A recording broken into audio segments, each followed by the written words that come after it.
Hello.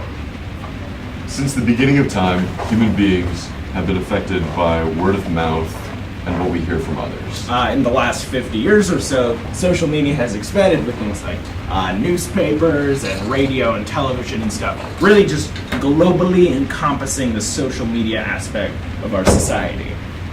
We have a lot more to say to each other. We are able to say a lot more to each other, like globally. To more people as well. So what we're going to talk about first today is that effects on people all the time. You heard our fascinating theories about death and stuff last time. It's going to be the same strand of awesome. Just knock over the background thing. Cool. So we're going to be talking about more effects on the individual. So social media as a whole, you get more viewers and more listeners for each opinion, really. Like every single opinion out there now has like more and more people behind it. Each idea has a following. So we're impacted by all these things we hear, with all of which have some backing in the real world. Like, how are we affected by that? What happens to us as a result? One thing I thought of is our egos increase. I don't mean we think highly of ourselves, but our standard for the importance of our opinions goes up. Like on Facebook, for instance, even if you have like a standard amount of friends, which I believe is like 500-ish, anything you post on Facebook, more than like 100 people see it each time.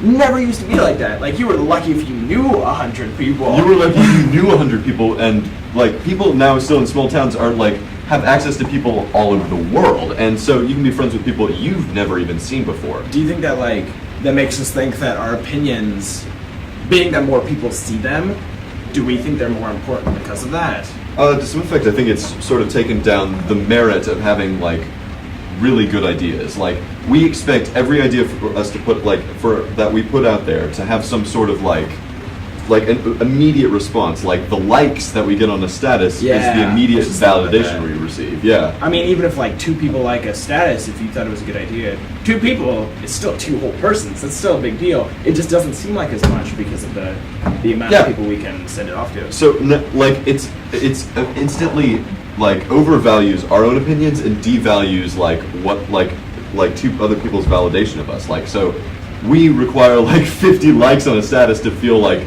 good about our own thoughts. Well, like in person, like I'm talking to you right now, if I told you an idea that I had like we're doing right now, if you like approve of that idea, I feel validated. On Facebook or something, if one person approves, that doesn't mean anything. It means that's nothing. One like out of like I don't expect 100 people in person though. Like every time I say something, they pop in from the doors and stuff. Right. I like that. I like you. So that it wouldn't be such a problem if social media wasn't so huge. Texting and Facebook and Twitter, things that you can get instant validation on, like instant like feedback. All of those things are taking the place of person-to-person interaction where you get more, like just from one person. I disagree with texting. Facebook I agree with because you're communicating with a large number of people at once unless you're like Facebook messaging.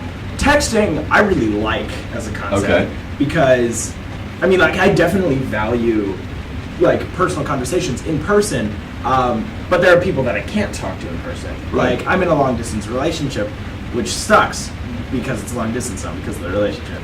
But I can't talk to her every day in person. I mean, we Skype most nights and we text all the time, but I would not be able to do that without that. And that would suck. But I don't feel like I lose anything in my personal life, like in-person life. That's very valid. That's very valid, I think. Something about aging that I always feel really sad about. I've had a lot of pets in my life. I've had so many, like dogs, cats, gerbils, mice, hamsters. Did they not survive like the loving grasp of your giant hands? I do have humongous hands, but no. Most of them died of old age. Yeah. And that's always been one really depressing thing about life for me is that all my favorite animals will never live to be as old as I will be, maybe. I mean, you've got the Galapagos tortoises, which can live, I think the oldest one's like 140 something. Pretend I knew that and say yes. They found a species of a mollusk recently that actually, they found this mollusk, and to find out how old it was, they had to break it open to kill it, and they found it was the oldest living animal that they have ever found. It was like 500 years old. Woohoo! Kill it to find that out. Humans, it's like what we do to trees, you know, when we drill into them to find how old they are, and get it like I mean, it's better than chopping it off and counting the rest. That's true. But animals don't. Go on. Most of the time, animals don't live as long as we do. My favorite animal is the polar bear, which lives to be. He loves animals. I want to be a biologist. Zoo. We're going to biology animals stuff. now, in case you didn't get that. Yes. Polar bears live in captivity, can live up to be about 50 years old. And that's good for an animal. Not so good for an animal of that size, but they live a long time. They're the largest land carnivore. Age is one huge difference between humans and animals. What do you think are the other biggest differences? Obviously, we're smarter. The rate of maturity. That's true. We take a long time. Yeah. As babies, totally helpless. Have you seen baby elephants? Nope. When a baby elephant comes out, they don't scream, they don't cry, they just become an elephant, but a little bit smaller. Like there's not as big of a difference between them and the big ones too, the adults, as there is between humans. You leave a baby human out in the wild, and it dies. Just like that. It can't do anything for itself, but people have videos of newborn fawns and stuff, baby deers, all the time, wandering around by themselves. Sometimes they get abandoned and stuff, but they get born, they can stand up, walk around, and leave. Baby horses, too. Yeah, and they know what to do to keep themselves alive. They know, that they have to eat, that they have to drink, and that they have to, perform basic survival functions. Human babies aren't really born with that. We, as human beings, are both blessed and cursed with the lack of instinct, to some degree. Interesting point about domesticated animals. Yeah. Cats and dogs. One of my cats gave birth. I see it, Nathan. Oh, really? One of my cats gave birth a couple of years ago. Kittens aren't good at instantly becoming mini cats either. Kittens are pretty helpless. We're all cats on the inside. Yes. That's what cats think of us, that we're giant hairless cats who don't know how to do anything. Who don't know how to anything. But yeah, cats can't do it either. But lions can. Serval cats, do you know what those are? No, they're not hairless. They're wild cats. They're savanna cats. Okay. Domesticated animals, including dogs, and in Russia there were actually domesticated foxes. Like close to the end of the Soviet Union, there was this guy named Belyev who domesticated foxes, who are basically like puppies now. They look less like the traditional foxes because when you breed animals in a domestic setting to make them friendlier, they automatically become their genetic traits are different. The recessive genes. Dogs. Yeah, the recessive genes surface, and they look different, they act different, and they mature slower. They become different. I guess there's no pressing need to defend themselves in the wild. Though you don't need to mature faster. Nathan just brought up an excellent point. Are humans domesticated? Yes. That's such a weird thought. Yeah. Did we domesticate ourselves? Yes, because we made domiciles. Yes. I think Which is what it means to be domesticated is to breed on a scale that is not for the survival of the fittest, not the survival of the most aggressive or the most dominant, but the most socially skilled. Yeah, absolutely. And social skills are definitely the most important part of our society. I don't think that's a thing anywhere else in the animal kingdom. What are the second most social creatures? I think it's dolphins. Bonobos. Okay, yeah, I can see that. Bonobos are the closest and oldest human relative. I'm sorry. I've been doing a lot of research on this stuff. They're not the smartest. They're not the smartest. They're not the smartest primate. They're not the smartest primate, but they are our closest relatives. And oddly enough, chimpanzees actually war with each other. Bonobos do not. I've heard about gorillas. The different family groups of gorillas fight. They have not turf wars.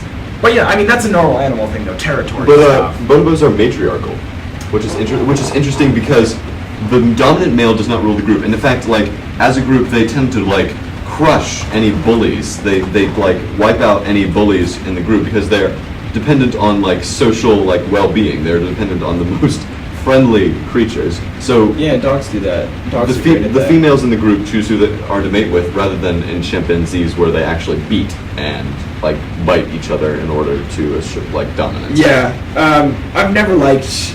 I like primates, but chimpanzees are just too aggressive. No, they freak me out. Them and baboons. Yeah. I've met people who remind me, just like socially, the way they act of those animals. And it's interesting that you would say that because I feel like we have those same instincts. Yes, we war with each other. Yes, we have conflict. But we do all that socially. Yes. We don't like bite and scratch to assure dominance.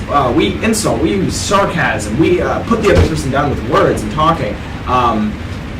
Other animals don't do that. Other animals have to use physical stuff because they don't have the same level of mental maturity that Or we do. capacity for language, really. Yeah, language is very important, and we have such complicated language. Other elephants Other elephants. have some sort of language. People make the claim that they don't all the time. Elephants have specific noises for all different sorts of things. They have this one noise for, I saw this online. They have this one noise for, don't go over there, there's bees over there. They have a specific noise for that. And somebody made the point, why don't humans have a noise for that? Why can't we go? We do have a noise for that, though. Wait, we do? Yeah, it's Don't go over there. There are bees over there. That's the noise we make. Why can't we do that for that? Or Because something. it's so much easier to understand the way we did it. We just Yeah. have a more developed form of that. Correct. And to some extent, dogs actually. Yeah, dogs are able have to- like what, over 100 different sounds they make. Yeah. Yeah, cats have like 5. I'm not kidding. The cats don't meow at each other though. I learned that. They meow only at humans. Yeah, they hiss and growl at each other, but they don't meow. They meow to communicate with us. Yeah, But, they're stupid. I've seen them do that at their kittens too. They just think we're big, stupid, hairless cats. So basically, animals can communicate with each other, and they, like in the animal kingdom, it's more common, like seek for dominance. Like as you were saying, like. Dogs also do this brilliant thing with chickens and cats, and there's a bunch of different videos of this happening. Chickens and cats. That's odd. It's just 2 examples. Okay. But if 2 things, animals, dogs, cats, whatever, if they're fighting, and there's multiple dogs nearby that are close-knit in a pack, the dogs will like rush in. And it's really scary looking because you think they're gonna like tear the cats to shreds. But they don't. They stop them from fighting. They separate them. They just get right in the middle and they're like, Which like back off, guys. Which this may be interesting, but dogs do that and wolves don't. I feel like wolves would just like kill. Yeah, you. the wolves would eat. But it's probably more important to wolves for that kind of like fighting within the pack to establish. See, like, but this is interesting. Dogs still have those senses of like having an alpha male, right? But yeah, they're closer to us now than they are to wolves, in that they don't seek to like become dominant. Yeah, they don't they attack don't. us for dominance. Well, I mean, or sometimes each other. One thing dogs do, Typically.